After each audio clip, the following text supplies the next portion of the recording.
अस्सलाम वालेकुम। Doctor Mohammad Riyaz, Riyaz veterinary clinic and pharmacy, Chowk Shadipura. ये एक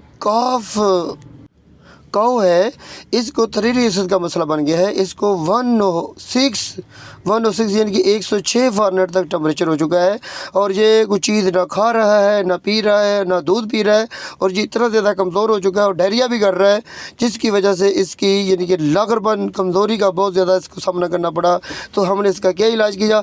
हमने सबसे पहले इसको 2 ml तक एट्रोपिन दिया और साथ इसको हमने ज़ोबालेक्स का इंजेक्शन हमने 2 ml दिया 10 मिनट ठहर कर, और साथ हमने पेन किलर के तौर पर इसको मेलॉक्सिकेम 3 ml और साथ ज़िमनी इन्फेक्शन को ख़त्म करने के लिए एनरोफ्लॉक्सासिन हमने 2 ml का इंजेक्शन दिया और साथ खाने के लिए ग्लेक्सो डी हमने 5 ग्राम और 250 ml पानी लेकर, वाटर लेकर हमने मिलाकर पिलाया।